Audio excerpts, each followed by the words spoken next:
Good afternoon, dear friends and colleagues. Please take your seats. I call the meeting of the Committee on Democracy, Human Rights and Humanitarian Questions to order.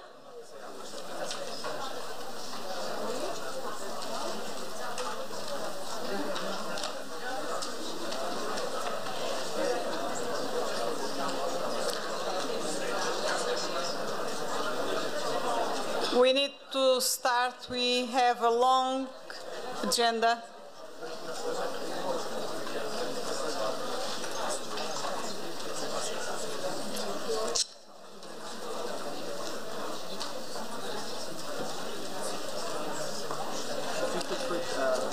Mrs. Johnson for Mr. Smith's resolution.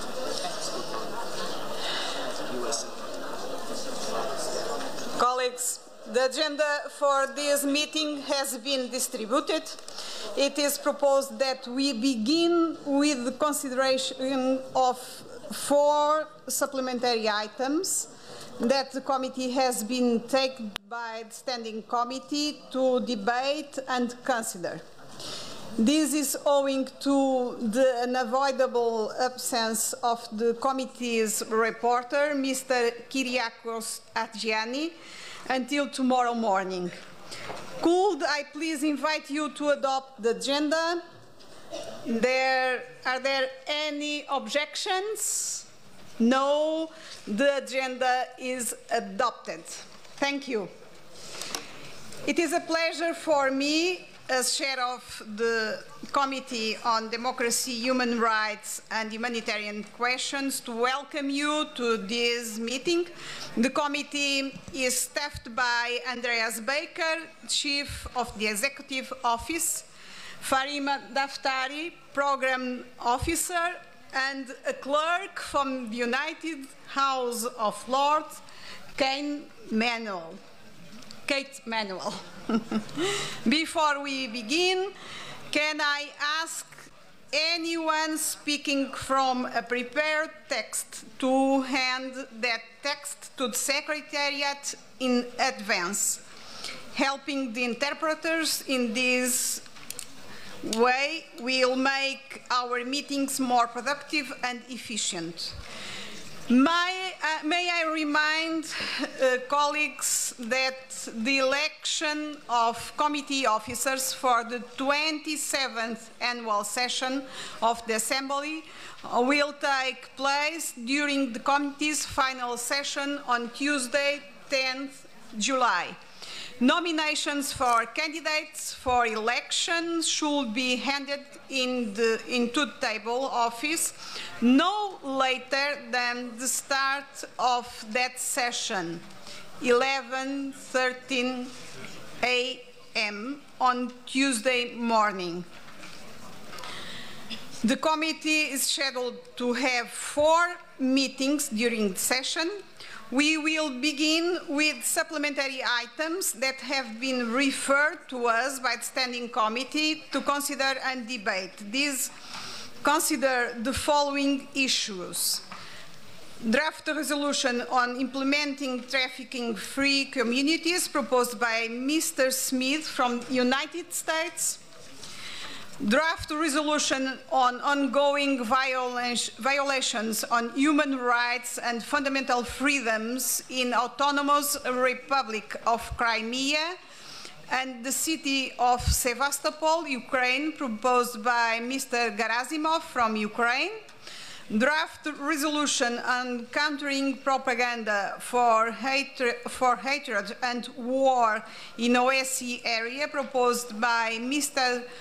Kaskiuna from Lithuania, draft resolution on violations of human rights and fundamental freedoms in Russian Federation, proposed by Mrs. Sederfeld from Sweden. A number of amendments have been proposed to these supplementary items. Once the committee has considered these items, we will then consider the report and draft resolution prepared by our rapporteur, Mr. Kyriakos Atgiani, on the theme of this year annual session, Implementing OSCE Commitments, the Role of Parliaments. 26 amendments have been tabled to the draft resolution. So, dear colleagues and friends, as you may know, our friend and colleague Ignacio Sanchez Amor, who chaired this committee, was recently appointed by the Spanish government. This is a good news for people of Spain, but of course a loss for our assembly. But of course, I will try to substitute our friend Ignacio Sanchez Amor, and by that I was appointed 2 weeks ago by President Serratelli to serve as chair of this committee. It is nice to be back to a place where I were very happy some years ago. I would like to take a few minutes to briefly mention some of the work that committee members have been doing on behalf of the committee since we last met in Vienna on February.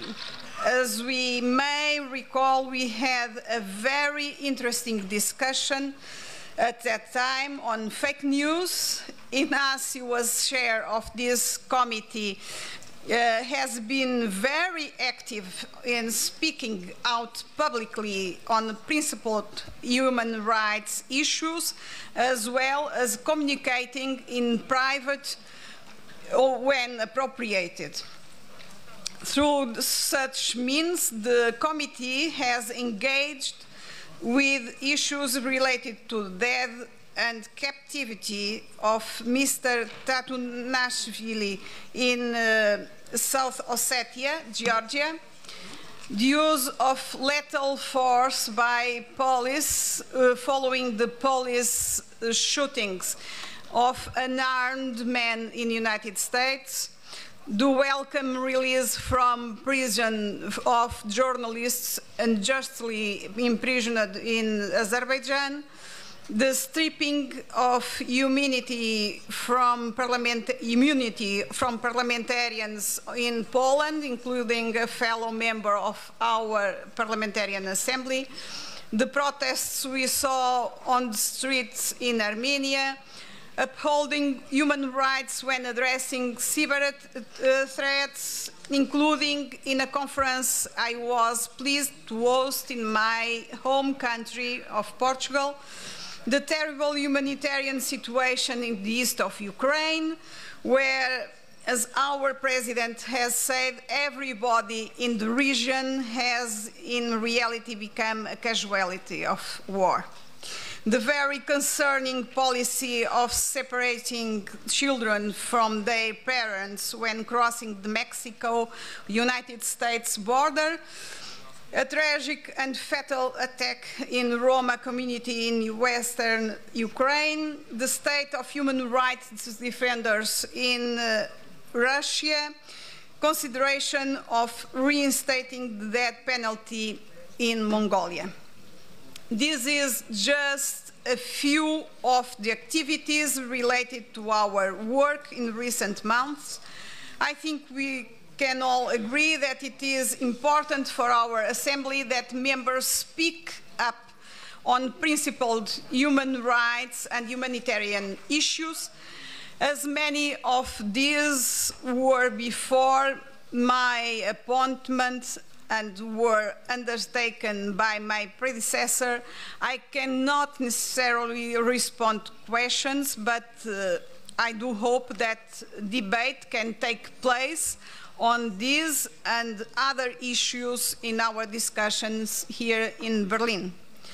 I'm pleased that this year we meet under a theme that encourages us to focus on implementation of commitments. The OSCE has a very strong set of commitments related to human rights, democratic standards, and humanitarian issues. However, without dedicated attention to actually implementing the promises we have made to each other, we will fail the people who elect us and sent us here. As Gerald Ford said when signing the Helsinki Final Act in 1975, the promises we make are not as important as the promises we keep. Let's work together to try and fulfill these promises in our countries as we are committed to do. We now move to the consideration of the supplementary items referred to us by the Standing Committee. The time limit for speeches in each debate is 3 minutes. I underline 3 minutes. If there are lots of members wishing to speak, I may reduce a little bit the limit time and try to accommodate more people in debate if it is possible. On amendments, I ask to the speakers to observe the limit time of 1 minute. I underline again 1 minute. We begin with implementing trafficking-free communities. There are 4 amendments to this item. I give the floor to Mr. Smith from United States, sponsor of this draft. Thank you, Madam Chair. At our 1999 annual session in St. Petersburg, I sponsored the first supplemental item on combating human trafficking. It was controversial.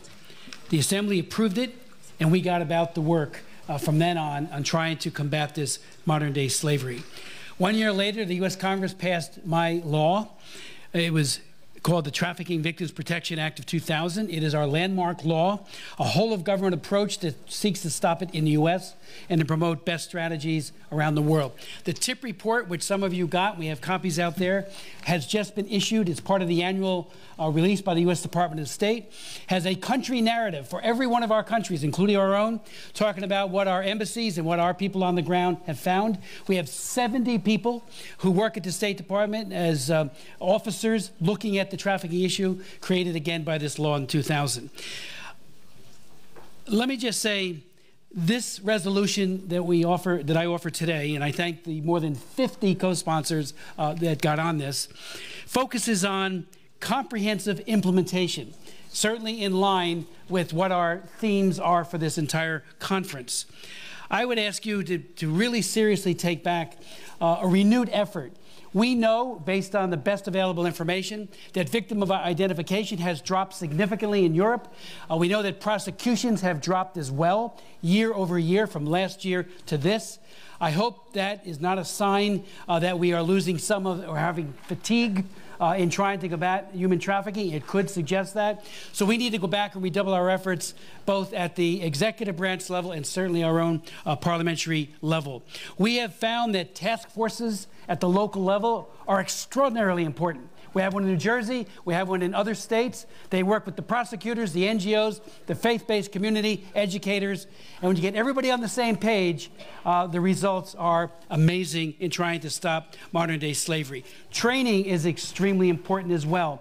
It was in Ukraine back when, before the Troubles, that we had a parliamentary effort to teach airline flight attendants and the like. This also goes for trains and buses. What to be on the lookout for when they are going through their work of bringing passengers to and fro different places. Often in plain sight, a trafficker will have 2 or 3 or 5 women. We had a case in Russia where hundreds of women have been trafficked into the United States. Airline flight attendants became very situationally aware of this, went to law enforcement, and they broke up that ring. So it shows that having that knowledge and information is extremely important. We just had a major victory on those horrible websites that sell children online. One of them is called Backpage. You have them, we have them. We just passed a brand new law that says we will hold the owners of those websites criminally and civilly liable, and also provide a right of private action to the people who have been harmed by it. Overnight, I say again, overnight, Backpage and all of these others, many, there still might be some we haven't reached, shut down. They went away. So I encourage all of you to look at that as a fully implementable. We'll share with you how we did it if you want any of that information or data. Let me also just quickly make the point that in our last two parliamentary assemblies, we did pass resolutions, I did offer them, on a new initiative in the United States called International Megan's Law. Megan Kanka is a little girl that lived in my hometown of Hamilton, brutally slain by a convicted pedophile who lived across the street. Nobody knew. Invited her into his home, brutally raped her, and then killed her, and then was actually part of the search party looking for her. Obviously, he is now in jail. International Megan's Law says we have these registries of these offenders, especially child sex offenders, that are required in all 50 states. We now tell you, when they're traveling to your country, and you can decide to deny entry at the border, or you could take some other action. 4,000 convicted pedophiles, I say to my colleagues, have already been noticed about their travel plans, and many of those individuals have not been allowed into your countries in parts of Asia and elsewhere. So what does that mean? We take the secrecy out of child sex tourism, so they don't rent a boy or a girl in some country and abuse the daylights out of them. We can prevent that, and I know I'm out of time. We can prevent that. I ask you to take that back as well as part of an implementation strategy, because it will save children's lives. Thank you. Thank you. My dear friends, the room has not the best conditions, and it's a noise when people is speaking, of voices talking. Please try to avoid talk when the colleagues are speaking, because the conditions are not the best ones. And now we are moving for the debate of this supplementary item. I give the floor to Mr. Dean Allison from Canada. Thank you, Madam Chair. Fellow parliamentarians, thanks for the opportunity to participate in this important discussion. As we debate some of the most pressing challenges facing the OSC today, I would like to express my support for Representative Chris Smith's supplementary item on implementing trafficking-free communities. In my view, it is both alarming and completely unacceptable that more than 25 million people worldwide are currently exploited by human trafficking in one of three categories: labor trafficking, sex trafficking, or state-imposed trafficking, which includes prison labor, forced military service, and forced communal service. As Mr. Smith outlines in his supplementary item, women and girls in particular are targets for traffickers, accounting for 99% of sex trafficking victims and 58% of labor trafficking victims. Human trafficking affects all our countries: developed, developing, rich, poor. Indeed, all countries in the OSC region are countries of origin, transit, or destination for trafficking human beings. Due to the wide-ranging impacts of human trafficking, including on human rights, immigration, security, and corruption, all OSC countries must prioritize its elimination. The efforts of the OSC to address this transnational problem should be commended. In particular, I'd like to acknowledge the important work of the OSC representative and coordinator for combating trafficking in human beings, who has conducted numerous field visits to OSCE countries and released a comprehensive report on responding to trafficking of migrants in the region. Still, the sheer scale and gravity of the human trafficking problem demonstrate that more must be done.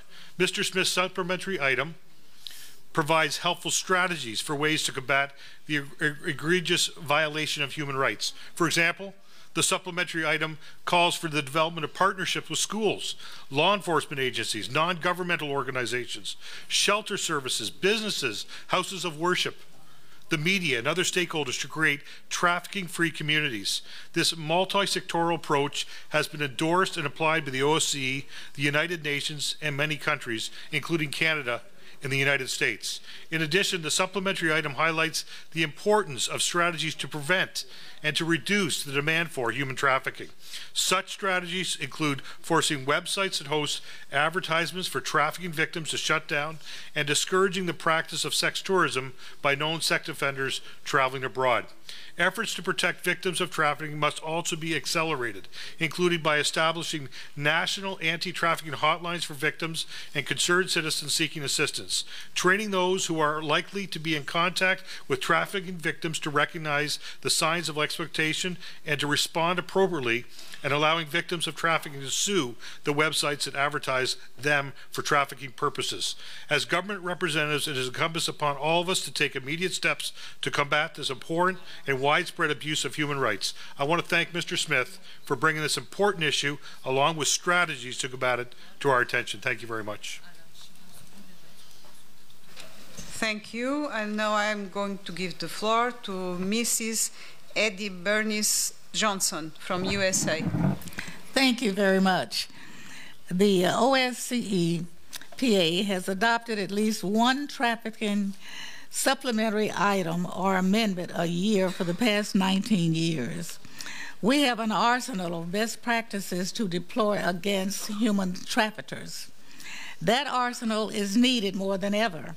According to the latest worldwide research by the International Labor Organization, 16 million people are exploited in labor trafficking, 4.8 million people are exploited in sex trafficking, and 4 million are exploited in state-imposed trafficking, such as prison labor, forced military service, and forced communal service. Our experience in the U.S. has been that a whole of a community approach, deploying several of the best practices at the same time and prioritizing demand reduction, can create a measurable reduction in human trafficking in a community over the course of a year. What do we mean by community? A distinct geographical area united by schools, a police force, non-governmental organizations, shelter, services, businesses, houses of worship, and media. It could be a village, a city, or a county, a province, a canton, or a state. Those who are likely to be in contact with trafficking victims, including schools, airlines, buses, trains, taxi, judicial, and law enforcement employees, are trained to recognize and respond appropriately to trafficking victims. Representatives of these social pillars come together often on a task force that meet regularly and coordinate simultaneous action that tells traffickers, not in our town. Trafficking is a gendered crime. It affects primarily women and girls, and our community-wide offensive must take this into account. Women and girls account for 99% of the trafficking victims in the commercial sex industry and 58% in labor trafficking. Communities that arrest those who buy women and girls see the greatest reduction in trafficking. Technology like alerts for traveling sex offenders and prosecution of website owners that advertise trafficking victims for sex in the local area can also be very effective tools against trafficking in our community. The supplementary item calls on OSCE participating states to prioritize demand reduction as part of an integrated strategy against trafficking in the OSCE region. The supplementary item calls for OSCE participating states to not only implement previous and new best practices to fight trafficking, but to implement the best practices simultaneously, creating a whole community where there is no place for traffickers to hide and no place where trafficking victims is unprotected. Thank you, Madam Chairman. Thank you. The floor now is for Mr. Alexey Kornienko from Russian Federation. Уважаемый Изабель Сантыш, уважаемые коллеги, уважаемый господин Смит. Заявленная тема является важной и приоритетной для моей страны, однако подана авторами весьма несбалансированно. Проект сфокусирован на отражении внутриамериканских реалий и хвалебных пассажах в адрес США, Великобритании и даже Украины, который отнюдь не является примером для подражания в области борьбы с торговлей людьми. Кроме того, вместо роли всех НПО, работающих в данной сфере, выделяется лишь вклад отдельных организаций. При этом стоит отметить, что проект содержит ряд практических рекомендаций, отвечающих имеющихся в ОБСЕ обязательствам, и призыв к выполнению последних, в разработке которых мы принимали активное участие. В связи с вышеизложенным, при работе над текстом рекомендовал бы вести дело к тому, чтобы он приобрел более общий и компромиссный характер. Позже я и мой коллега Артем Туров предложим поправки, которые только усилят этот важный проект. Спасибо за внимание. Thank you. Mrs. Kari Eriksen from Norway, the floor is yours. Thank you very much, Mr. Chair. I appreciate Mrs. Smith's work to combat this exploitation of human, especially women and children. It is necessary when you see the numbers we are talking about. And this exploitation is an industry, contrary to every human value we know. We also have to take notice that it is important to give shelter and protection to the victims of this industry. In Norway, we have we call it a reflection period of 6 months. Their victims are given shelters, and they are encouraged to collaborate with the police. It's very, very difficult to reveal the backman and the profiteers on this industry. So it's also important, I think, to take in consideration that not only the human costs are tremendous and that people are traumatized, but it's also a very huge cost for the societies to have so many traumatized people in their country. So I strongly support this supplementary item, and I'm glad it's on the table this meeting. Thank you. Thank you. We will now move to consideration of the amendments submitted to draft resolution. Copies of the amendments have been made available. The correct version is entitled AS18 SI3 Amend. In discussing amendments, I will call the proposer of the amendment first, and then we'll call any opponent of the amendment. I will then ask the sponsor of the draft resolution, Mr. Smith, for his opinion. Following that, I shall put the amendment to the vote. I call Mr. Fedeyev from Russian Federation to propose Amendment 1. Корниенко по поправке Федяева. Мы просим заменить пункт 9 следующим новым текстом. Высоко оценивая деятельность государств, участников, которые ведут работу с НПО, с тем, чтобы повысить осведомленность о рисках, связанных с торговлей людьми среди детей. Этой поправкой мы уходим от списка стран и убираем название организаций, то есть несправедливо, на наш взгляд, выделять одни организации и не упоминать другие. Спасибо. Thank you. Does anyone wish to speak against? No? No. Ukraine, please. Thank you, Madam Chair. as we see the philosophy of the resolution that is basically then done after the report of the Department of State of the United States, is all about the facts and of that are corresponding with this research that the Department of State made, and to give the opinion of the states that are making progress, in the theme and in the issue of human trafficking. Ukraine is among them. They are stated there in the resolution, and we think that this amendment from the Russian Federation will disbalance it and change the approach to the resolution from the author. Thank you. Thank you. Mr. Chris Smith. Thank you very much, Madam Chair. First, let me say that our Russian colleagues would like to, and all of their amendments are very similar, all references to successful implementation and those partners that have really been guiding lights in this effort.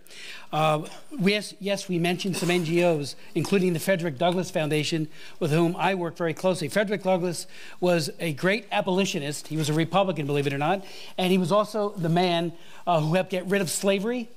He was a slave, and we just commemorated his 200th anniversary of his birth in 1818. The Frederick Douglass Foundation puts a heavy emphasis on education. We've written it into our laws so that at elementary and secondary school levels, students can be strengthened in their knowledge of what awaits, what the tricks are that are used by traffickers, the lies, the deception. Of course, if the Russians had additional NGOs they would have liked to have added, certainly that would have been great for consideration. These are not an all-inclusive list. It's some that have been extraordinarily successful, and it helps provide guidance to other member states and say, hey, what did that group do? Maybe we could emulate and replicate it in our own state. Shall I now put Amendment 1 to the vote? Those who vote in favor, Amendment 1? In favor. Please count the votes.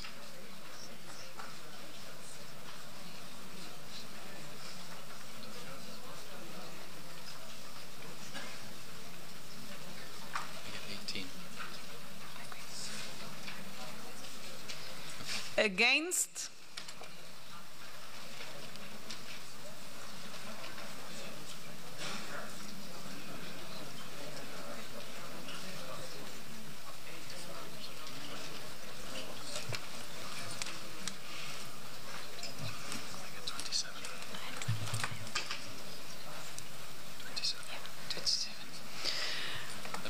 Abstentions?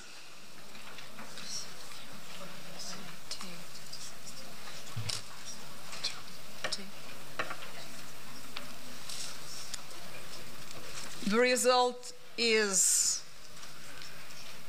18 in favor, 27 against, 2 abstentions. The amendment is defeated.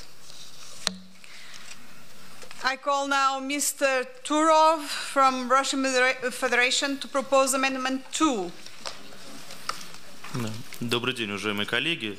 Хочу поблагодарить наших американских коллег, мистера Смита, за то, что затронули такую важную тему, которая касается без исключения всех стран.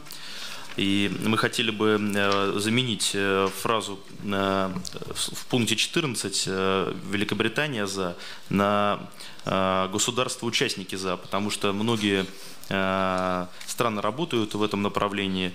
Ну и также мы стараемся все-таки, наверное, не выделять какие-то страны, а работать вместе на всей территории присутствия ОБСЕ. Спасибо.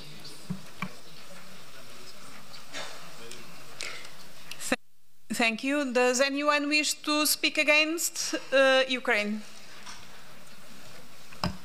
Thank you. In the same logic, it will disbalance the resolution and the meaning of the resolution.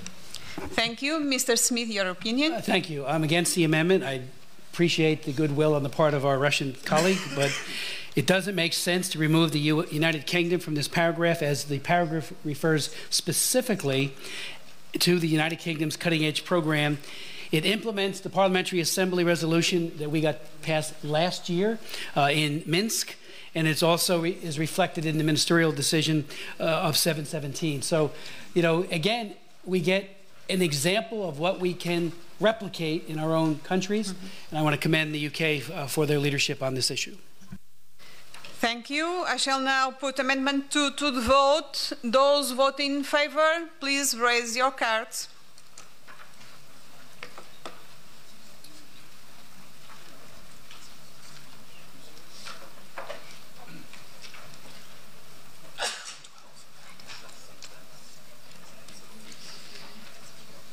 Those who vote against,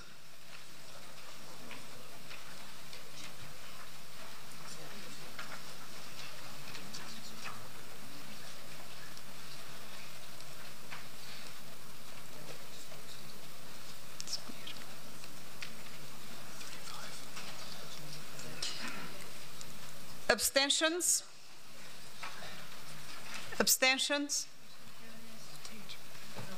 35 against, 2 abstentions. The amendment is defeated.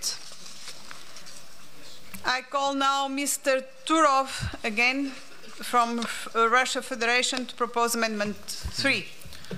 Спасибо. Уважаемые коллеги, есть предложение заменить пункт 16 следующим новым текстом.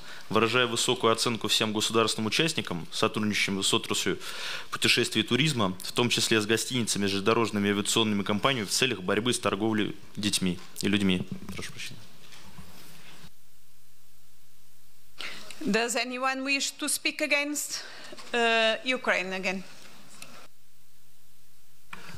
Thank you. As I think all of the honorable members of the OSCE know, the 4 years we're suffering from the Russian aggression, and the annexation of Crimea and illegal occupation of Donbass cost us 1.5 million IDPs, the people that are flying from the war and the aggression in Crimea and in Donbass to the Ukraine that is not involved in the aggressive war from Russia. So in this huge humanitarian situation, we make efforts to improve our legislation and our abilities of preventing human trafficking. And this paragraph is showing that Ukraine makes an effort among other states. So it's important for us to this paragraph to be maintained in the resolution. And of course, as the other amendments, it will disbalance the meaning of the resolution. Thank you.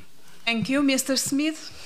I wish every country in the OSCE region could be part of this list. But these, in 2013 in Istanbul, I offered a resolution that promoted the idea of training hotel, flight attendants, and all those who have access to tourists, to traveling public. And some of the states, because we did follow up to that, really took that to heart and began in their own countries to begin those practices. Situational awareness is extraordinarily important. If you know that doesn't look right, don't take matters into your own hands. Let law enforcement know, and then they can ascertain whether or not there's a trafficking situation. The training has been very, very effective where it has been done. These countries have led. So if there are other countries that want to do more, we'd love to recognize them, but it's not an all-inclusive list. But I do hope that we could retain that language, and I yield back. Thank you very much. I shall now put the Amendment 3 to the vote. Those who vote in favor, Amendment 3.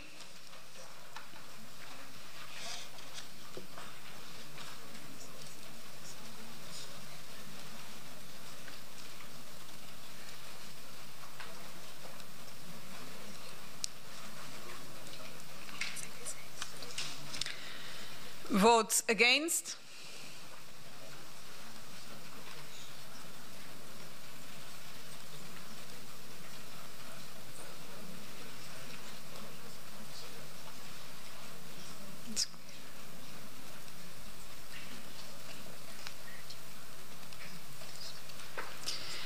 Abstentions?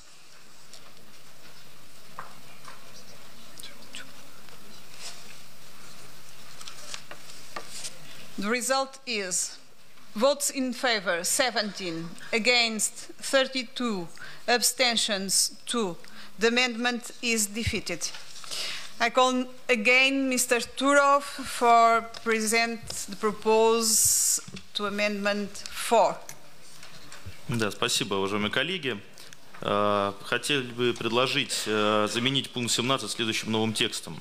Выражая высокую оценку всем государственным-участникам, которые ведут учет лиц, совершивших преступления сексуального характера в отношении детей, и при помощи соответствующих списков уведомляют страны назначения о запланированных поездках, стоящих на учете лиц, совершивших преступления сексуального характера. Спасибо. Mr. Smith. Thank you. I am against the amendment. Again, we have two examples, and I hope there are others, and I hope there will be others going into the future, where sex registries are established. Knowledge is power in terms of protecting innocent, vulnerable women and children from sex trafficking and exploitation. And our Megan's Law has been in effect since 1995. Various states passed them, and every single state in the Union of the United States has such a law. It has been an enormous protective mechanism to ensure that those who have committed sex crimes against children don't become soccer coaches, aren't working in places where they could do irreparable harm to a child. The international aspect to this is that once they are on the registry, and there are procedures for getting off over time that are very prudent, once they're on the registry, when they travel, we want you to know they're coming. And we want to know when such individuals are coming to our state. The genesis of International Megan's Law occurred in my office. Again, I was very familiar with Megan's Law because it happened right out of my own municipality. I was meeting with the Thai trafficking persons delegation, and I asked them if you knew that a convicted pedophile was coming to Bangkok, what would you do? They said we wouldn't let him in. We began writing that legislation that day. Took a number of years to get it passed. It did pass. It is law. And as I said just a few moments ago, 4,000 convicted pedophiles in just about 2 years. We've noticed your countries of their plans to come to your country. And again, if you want to just let them in, that's up to you. But again, they pose a serious threat, so many, not all, to your children. And out of an abundance of caution, child's welfare needs to be highlighted and protected. So we encourage you, look at the UK model, look at the US model, and I hope you'll replicate it yourself. Thank you. I shall now put Amendment 4 to the vote, but before, I must say that some members of this committee are raising votes that are not peach color. Please pay attention to the color of your vote. A different color can't be counted, okay? Okay. Votes in favor, Amendment 4.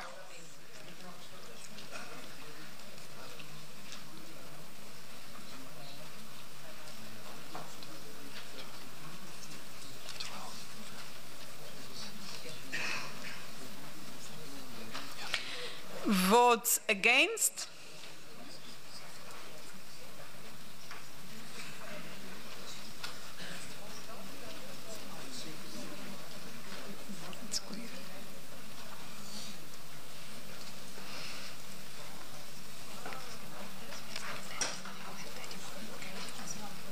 Abstentions? 2.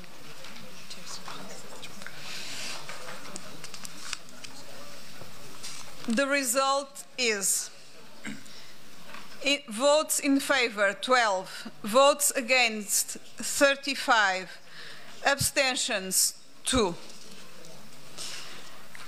That concludes the consideration of amendments. Thank you.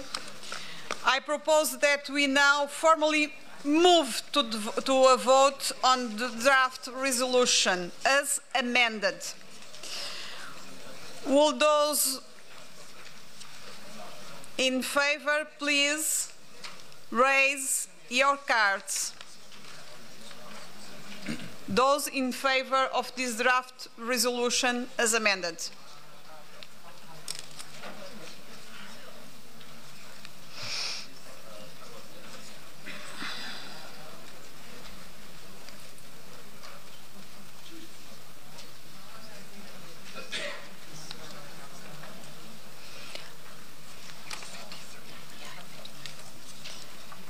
Those against, please raise your cards.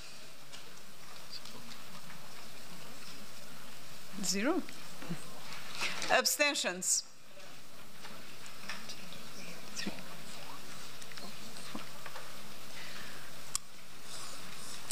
The result of this voting is votes in favor 53, against 0, abstentions 4.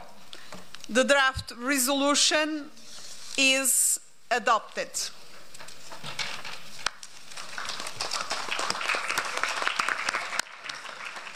We now move to consideration to the next supplementary item referred to us by the Standing Committee, countering propaganda for hatred and war in OSCE area.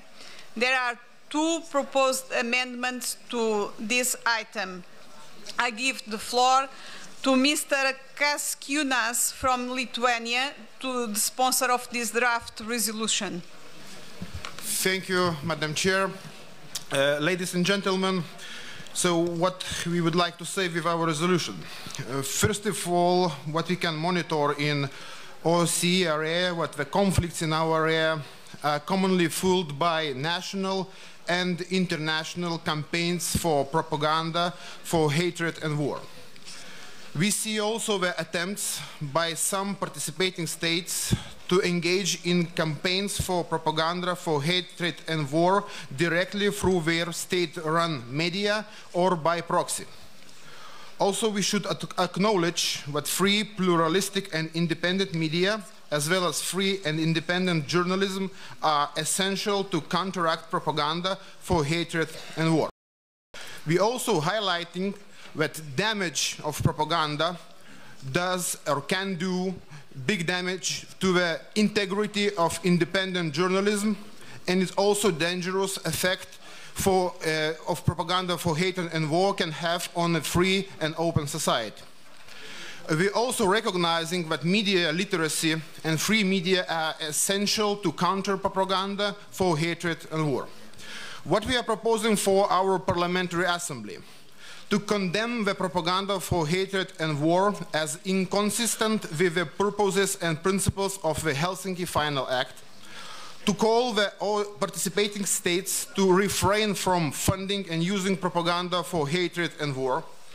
Also, we invite the governments in close cooperation with civil society to develop a broad set of policy measures to counter propaganda for hatred and war, including through raising awarenesses of disinformation and providing effective communication. We strongly recommend participating states to adopt measures in compliance with international law to prohibit by law any propaganda for hatred and war. We call participating states to support the independent, sustainable and accessible activities of public service media with strong professional standards and editorial independence. And finally, we recommend participating states to promote media literacy programs, including for children and youth. To sum up, 4 main messages: stop manipulating media, stop information and psychological wars, ensure media plurality and free media as an antidote to propaganda, invest in media literacy for citizens to make informed choices, and finally to reform state media into genuine public services broadcasting. Thank you very much. Thank you. We'll move now to the debate, and I give the floor to Mr. Artem Turov from Russia Federation, from the delegation from Norway.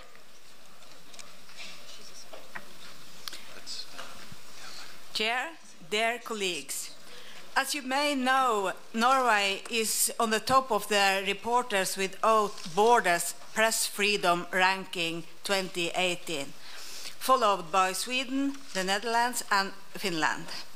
But I'm worried about the freedom of media. Reporters Without Borders underline a heavy increase in hostile rhetoric, hate speech and attacks against journalists and media, also in Europe. Also, propaganda for hatred and war are inconsistent with the agreement and spirit of the Helsinki Final Act. So, to conclude, we need trustworthy, professional media with integrity, and we need to ensure that everybody is able to separate the truth from fake news. It would be even better if we could be able to prevent the release of fake news. This will be the best recipe for stability and democracy. So I agree with this draft resolution. Thank you.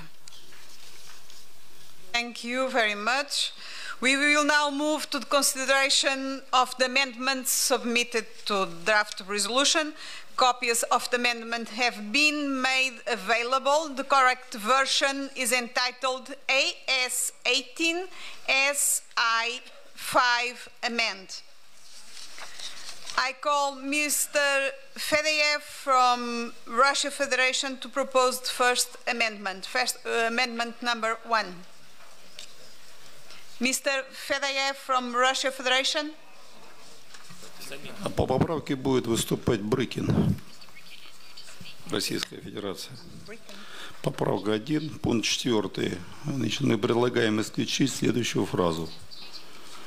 И со слов по ключевым элементам демократического общества, то есть что независимые журналистические средства массовой информации имеют основополагающее значение для создания свободного и открытого общества, представляет особо важен для защиты прав и человека основных свобод. Почему? Я считаю, что поправки содержат толкование права на свободу выражения, свободу СМИ в качестве абсолютных и не пускающих какие-либо ограничений. Тем более, что подобная интерпретация противоречит, например, статье 4 Международной конвенции о ликвидации всех форм расовой дискриминации или Европейской конвенции по правам человека. Благодарю вас. Thank you. Does anyone wish to speak against? Ukraine. Уважаемый председатель, поправка, предложенная российской делегацией, полностью отрицает важность независимых и плюралистических СМИ в создании свободного и открытого общества. Вообще надо признать, что эта поправка направлена на выхолащивание самой идеи функционирования открытых, разнообразных, динамических медиасредств, которые могут нейтрализовывать пагубное воздействие пропаганды ненависти и войны. Мы в Украине, как никто и нигде, чувствуем желание российских медиа как раз и уходить от плюрализма, и тотальная пропаганда ненависти не может, в общем-то, находить отражение в документах, принимаемых парламентской ассамблеей ОБСЕ. Мы предлагаем голосовать против этой поправки. Mr. Kaskunas, your opinion, please. I cannot agree with the deletion of this provided of this amendment, because but freedom is not of expression is not absolute. There is and the one very important argument, if you read the paragraph 5, you can clearly see a reference that there might be some restriction on freedom of expression, which must be prescribed by law and in accordance with international standards. So amendment is just empty thing. It's already in the text. I mean. Thank you. I shall now put amendment number 1 to the vote. Those in favor, please raise your cards.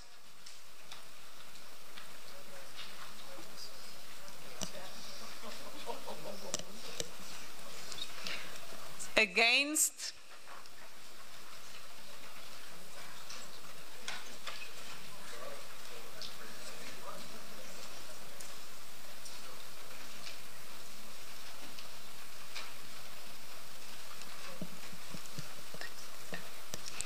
Abstentions? 1.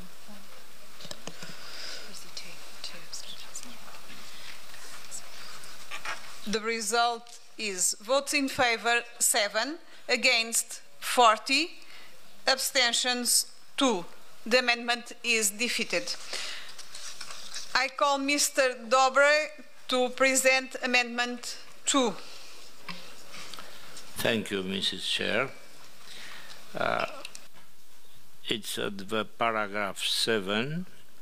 I propose to replace a central role with an important role, because the states are not the only actors that countering this propaganda.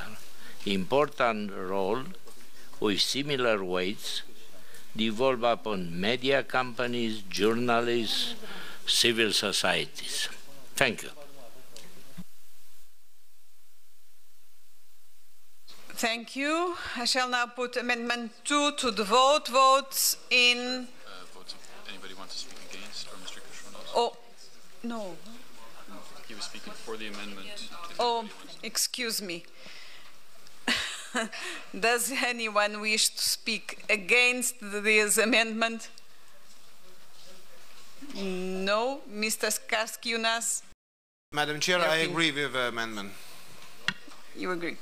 Okay. Those want to vote in favor?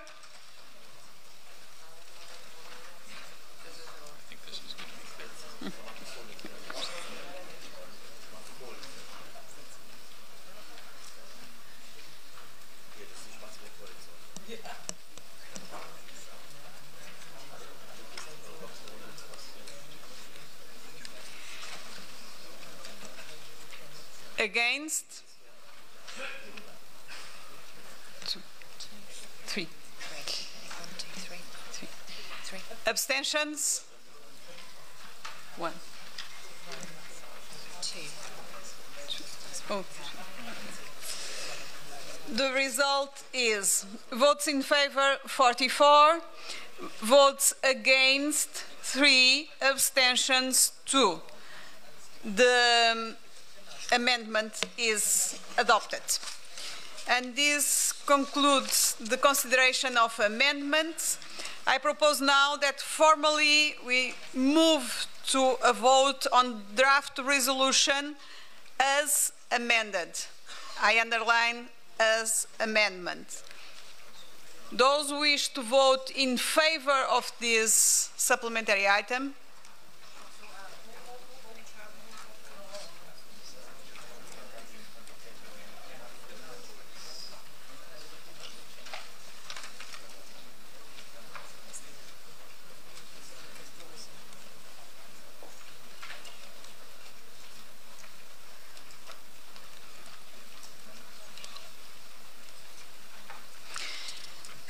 Against? Votes against? Abstentions?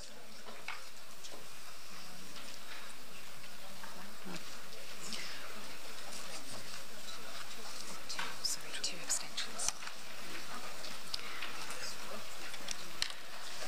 The result is votes in favor 50, votes supplementary item, violations of human rights and fundamental freedoms in the Russian Federation. There are 4 proposed amendments to this item. I give the floor to Mrs. Sederfeld from Sweden, sponsor. Always, it will not be, it will be Mr. Holm. Yes? Yes. It's not sponsor, but one of the sponsors of this draft resolution. Thank you very much, Mrs. Chair. Well, yes, human rights and democracy issues are the basic foundations of the OSCE, and we think it's extremely important to continue to highlight these issues. This time, as we also have done before, we focus on the problems within the Russian Federation. We have earlier been discussing both the illegal annexation of Crimea, the illegal activities in eastern Ukraine, but we also see a lot of domestic problems within Russian Federation. We were discussing the media situation in the previous supplementary item, and we have also seen here, and we point out a number of issues, both concerning the right to organize in organizations, the right of expression. We know that there are oppression towards political opponents. We do see a deterioration in media freedom. We see a development in the wrong direction regarding gender issues, sexual identity, and LGBT issues, not least what we have seen in Chechnya, which is, of course, a responsibility of the Russian Federation. We also have noticed the 4 amendments, and I think that they are in general very good. And I think that we should be welcoming all the 4. And I hope that those who have been sending in the amendments, if we adopt the amendments, also by the end can support the resolution as a whole, or the supplementary item as a whole. Because it is, as I said, important that we continue to stress these issues, and that the OSCE Parliamentary Assembly continue to show a strong stand on democracy, human rights, and in regular regarding everything concerning freedom. Thank you very much, Mrs. Chair. Thank you, Mr. Olm. And the floor is now open for the debate. I call Mr. Nikolai Brikin from Russia Federation. The floor is yours. Спасибо, госпожа председатель. Уважаемые коллеги, представление данного текста связано с желанием Швеции отметиться в парламентской ассамблее ОБСЕ в качестве ответной меры на требования России провести полноформатный мониторинг БДИЧ ОБСЕ выборов в этой стране. Можно было бы использовать площадку ОБСЕ для освещения неблагополучной ситуации с правами человека в самой Швеции. Справочный материал имеется. Было бы также полезно обратить внимание партнеров на опубликованное 11 мая сего года заключительное замечание Комитета ООН по ликвидации расовой дискриминации о выполнении Швеции соответствующей конвенции. В них выражается, в частности, глубокая обеспокоенность широким распространением российских преступлений в отношении лиц африканского происхождения, мусульман, евреев и цыган. Отмечается, что экстремистские проявления в стране приобретают все более системный и публичный характер, увеличится количество массовых манифестаций, радикальных организаций, поджогов культовых учреждений, в первую очередь мечетей, а также нападений на центр по приему беженцев. Кроме того, эксперты обратили внимание на низкий уровень раскрываемости российских настроений среди полиции, несбалансированность антиэкстремистского, антитеррористического законодательства, репрессивного в отношении исламистов, но абсолютно беззубого, например, в отношении неонацистов. В ходе обсуждения этого документа имело бы смысл привлечь внимание к тому, что резолюции должны быть свободны от предвзятости и ангажированности, которые ясно прослеживаются в тексте проекта. Следовало также бы обратить внимание на то, что проблемы в правочеловеческой сфере есть во многих других государствах. Есть масса примеров, я не хочу заострять внимание, приводить, и это вопрос с гражданином Кристофером Басом, работающим в секретариате Совета Европы, гражданин Франции, с гражданкой Кондрахиной Норвегии. Я хотел бы, чтобы мы не предвзято относились, а более объективно. Благодарю вас за внимание. Thank you very much. And now I give the floor to Dr. Heidi Fry from Canada. Thank you very much, Madam Chair, and it's so great to see you back in that chair. Welcome. I want to support this supplementary item because I think it talks about human rights abuses in targeting journalists, human rights defenders, civil society organizations, and the denial of equal rights for religious and ethnic minorities. LGBTQ minorities are ones that I wanted to focus on because Canada has got a very clear sense that this is a human rights abuse that is far too prevalent in the world. And I think we are concerned about the persecution, torture, and disappearance of LGBT people in Chechnya and the ongoing repression of the Russian LGBT community especially. And I think the human rights situations in Russia, it's interesting that same-sex activity was actually decriminalized in Russia in 1993, and yet since then, things seem to have gone downhill. Marriage of any form, civil union of any form, is illegal in Russia, and individuals are not a protected group under Russia's discriminatory laws. And crimes targeting the LGBT community are therefore classified as hate. They're not classified as hate crimes, and they should be. Now, the stigma in Russian society, we think, is fed and reinforced by authorities' failure to condemn discrimination against LGBT people. The LGBT propaganda law that's aimed at protecting children from information promoting the denial of traditional family values, we don't see that traditional family values are inconsistent with LGBTQ rights. In fact, LGBTQ families, we know in many countries, have children and bring those children up extremely well and in loving relationships. So I think we wanted to talk specifically. Our Minister of Foreign Affairs in 2017 talked very much about the persecution of gay and bisexual men in Chechnya and wanted to ensure the safety of all persons in Chechnya who may be at risk due to their sexual orientation. In September 2017, Canada actually quietly granted asylum to 31 gay and bisexual Chechen men following the repression of LGBTQ individuals in the Russian Republic.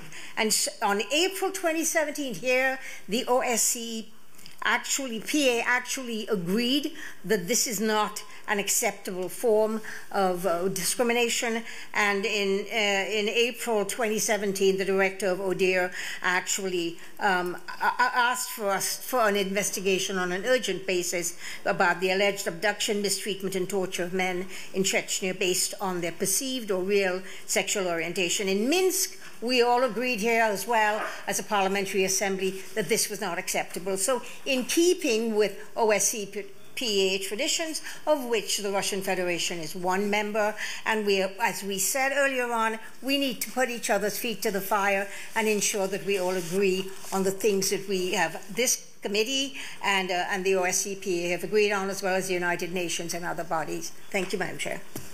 Thank you very much. And now I'll give the floor to Mr. Artem Turov from Russian Federation. Да, добрый день, уважаемые коллеги. Мне хотелось бы, во-первых, сказать, что большинство пунктов, которые сформулировала миссис Седерфельд, являются поверхностными, являются такими штампами, и как будто бы не депутат, который долгие годы занимался работой в ОБСЕ, а студент, взявший информацию из социальных сетей или из желтой прессы, готовил данный проект резолюции. Это первое. Второе. По поводу СМИ. Наши прокатчики и те, кто транслирует, например, кабельное телевидение в России, вы можете приехать и посмотреть, как представлена сетка каналов любого из канала любой страны. Вот у меня вопрос к шведским коллегам. Почему буквально год назад из сетки вещания шведских телеканалов пропали российские каналы? Касаемо вопросов сексуальных меньшинств. Наша страна является мультикультурной. У нас сотни лет уживаются вместе христианство, православие и ислам. И мы, как христианская, в первую очередь, страна, основаны на христианских ценностях.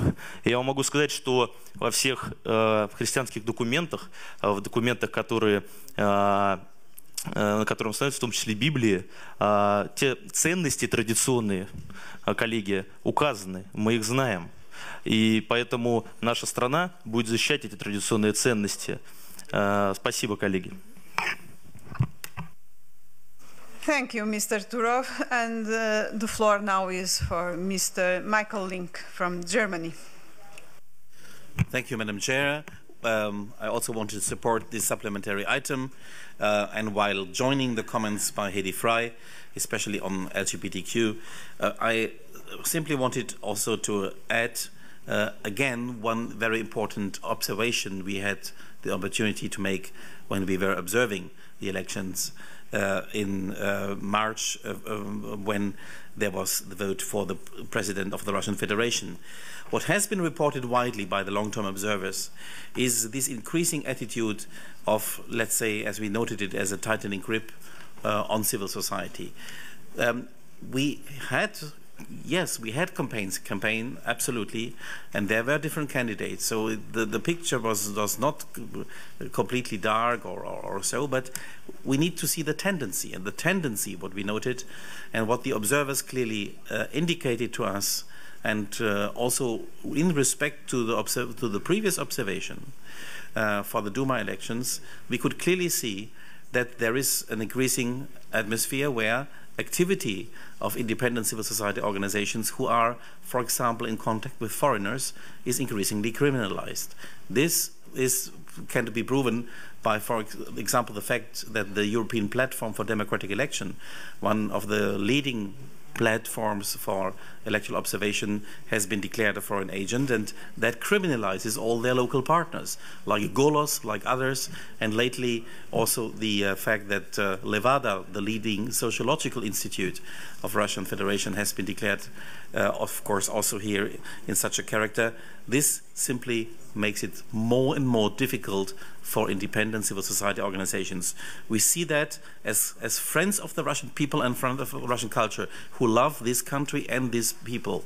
We see that with sorry. We think that this is a dangerous development. We believe in the strength of civil society, and therefore I would strongly support this supplementary item.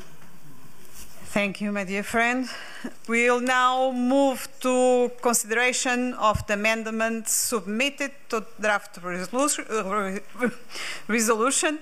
Copies of the amendments have been made available. The correct version is entitled AS18 SI6 Amend. I call now Mr. Antonio from Greece to propose Amendment 1. Thank you, Madam Chair. I agree with the general idea on the draft resolution, but I suggest that the paragraph 8, the phrase of the world, should be inserted after the word regions. The word regions. This is because similar violence incidents against women and girls are also reported by Amnesty International in the other member states of the OSCE. These women and girls are entitled to similar protection. Thank you.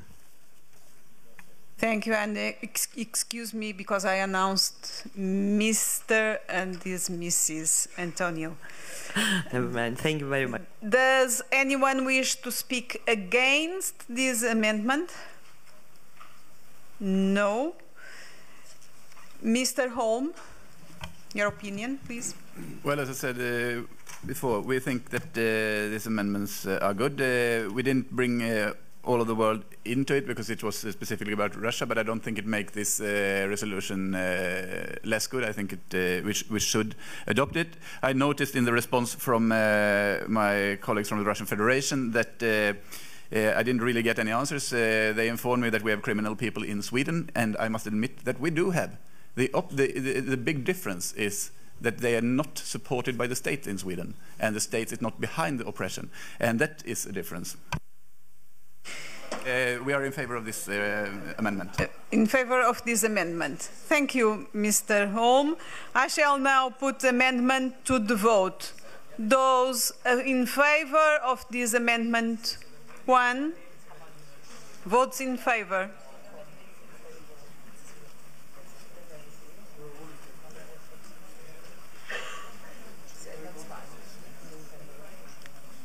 Mr. Link, you are in favor or against? What is your vote in favor? Okay. Okay, votes against?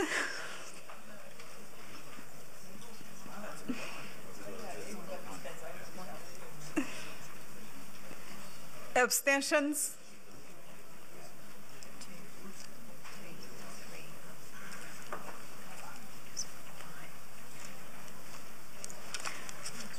The result is votes in favor 31, votes against 1, abstentions 5. The amendment is adopted. I call now Mrs. Jackson or Mr. Smith from United States to propose Amendment 2. Thank you very much, Madam Chair. Earlier today, a number of us met with Zana Nemstova and two other very prominent individuals who've been working on the case. She's the daughter of Boris Nemtsov. He was, as we all know, was gunned down in February of 2015. And while it appears that the person who pulled the trigger has been sent to prison, who organized it, who was the mastermind behind it, and we all know Boris Nemtsov was a very, very prominent and highly visible critic of Vladimir Putin, and he had many things planned that never happened because of his untimely death. We're simply asking the Russian Federation in this amendment to conduct a new, full, and thorough investigation into the assassination. We're asking that there be cooperation with the OSCE Parliamentary Assembly and the Parliamentary Assembly of the Council of Europe. And for those who were at the meeting just a few hours ago, it was very moving. I've met with many of these individuals before, but to hear the daughter of a man who was slain speak out and appeal to each and every one of us, I think we need to heed that call and hopefully pass this amendment. I yield back. Thank you. Does anyone wish to speak against this amendment? No. Mr. Holm. Thank you, Mr. Chair. I think this is also a good amendment. Many of us cooperated with and had good relations with Boris Nemtsov for many years, and as my American colleague said, also now with regular contact with his daughter. And I think it's important that we can get clarification in this situation. So great support for this amendment. Thank you. I shall now put Amendment 2 to the vote. Those in favor, please raise your cards.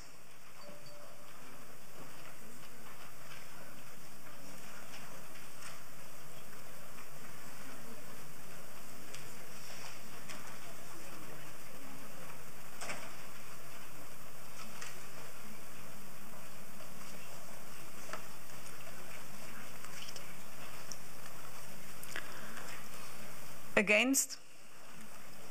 Votes against? 1, 2, 3, 4, 1, no, 1, 2, 3, 4. Yes. Abstentions? 2. The result is votes in favor 42, against 4, abstentions 2. The amendment is adopted. Amendment 3. I call Mr. Gkara from Mrs. Gkara from Greece to propose the amendment. Thank you, Mrs. Chair.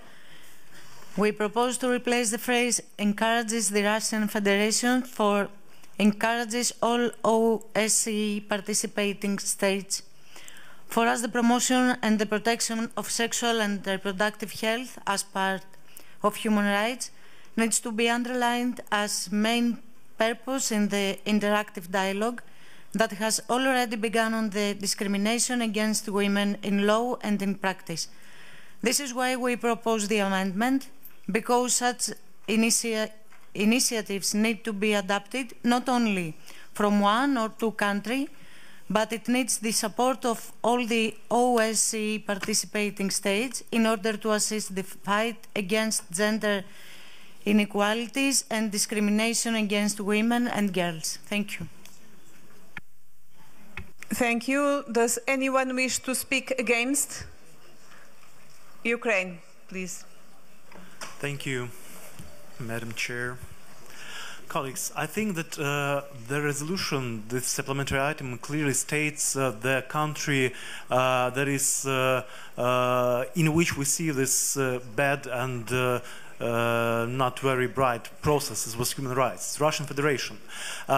We in Ukraine think that if the democracy was more developed in the Russian Federation, if the human rights were not violated, if they had the freedom of speech, free media, democratic elections, and there were no authoritarian regime of Mr. Putin, Russia wouldn't invade Crimea, Russia wouldn't get to war with Ukraine, and wouldn't fight an aggressive war at Donbass. So the key element of the regional security is good behavior of the Russian regime and the transformation of the Russian regime to democratic state. So I don't think that we must we must tell in this resolution that all of the participant states must. Some of them are doing this commitment, some of them not. But the resolution is about Russia, its bad behavior, and we should focus on that. Thank you. Thank you. Mr. Olm, please, your opinion.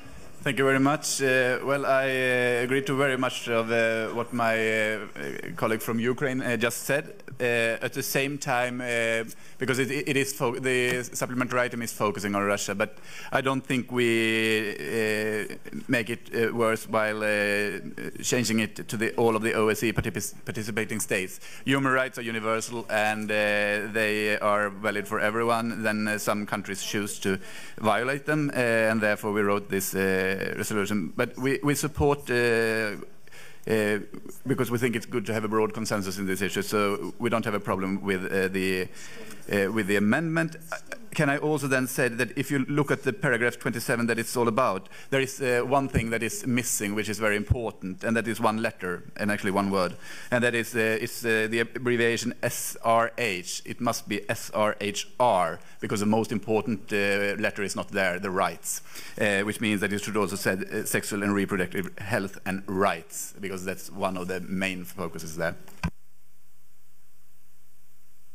I shall now put the amendment to the vote with the consideration of this proposal from Mr. Holm. Everybody agree with this? Okay. Votes in favor.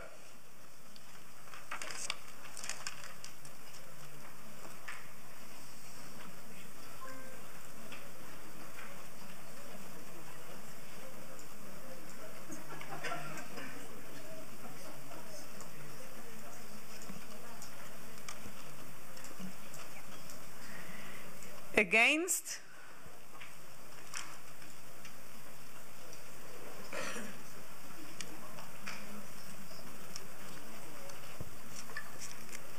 Abstentions?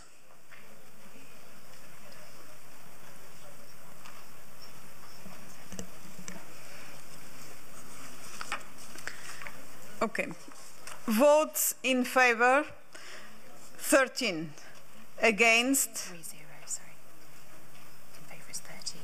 30, excuse me, I'm tired now.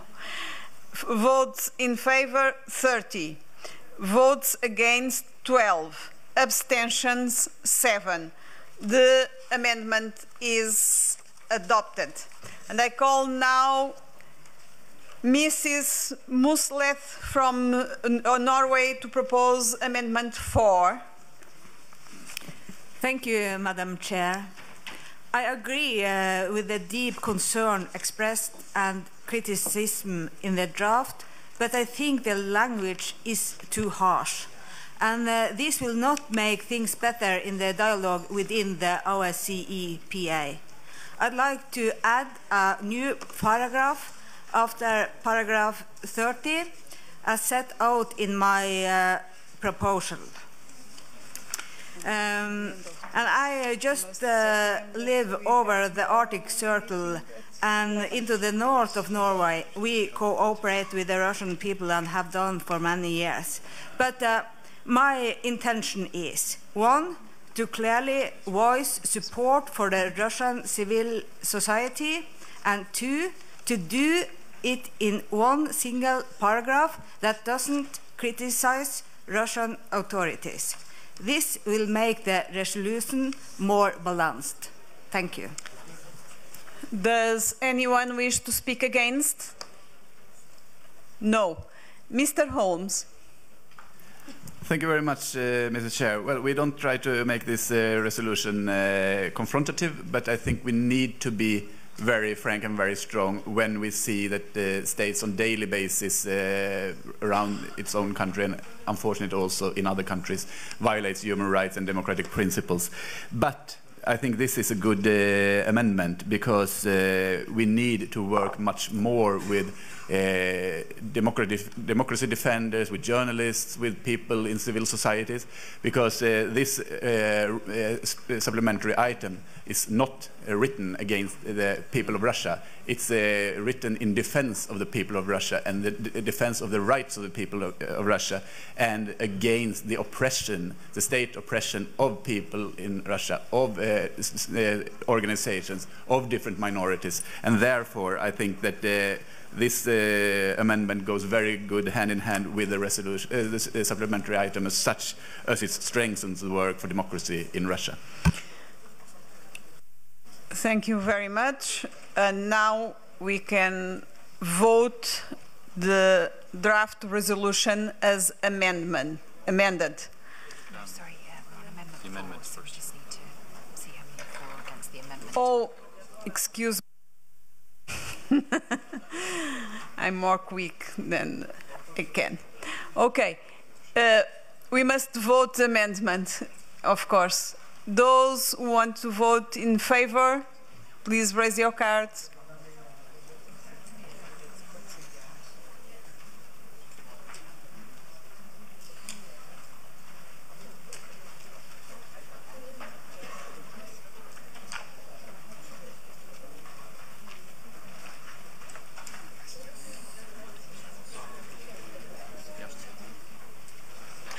Votes against?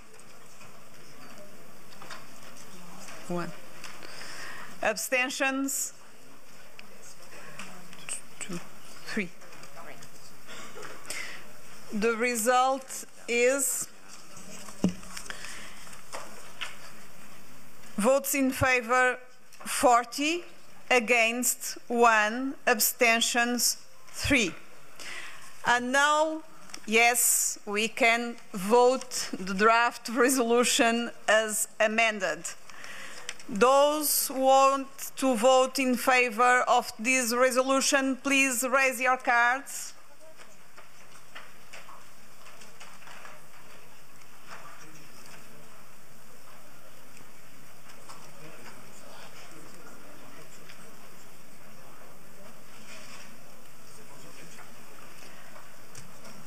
Okay. Votes in favor. Votes against, please. Excuse me.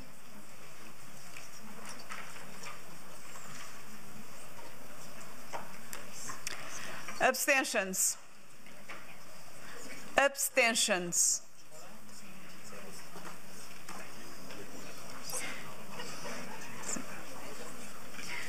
The result is votes in favor 35, votes against 11, abstentions 7. The draft resolution as amended is adopted. And with this we conclude our work for today. The remaining supplementary items, the report and draft resolution will be considered tomorrow at 11 o'clock in this room. Thank you. Have a nice evening and a nice dinner.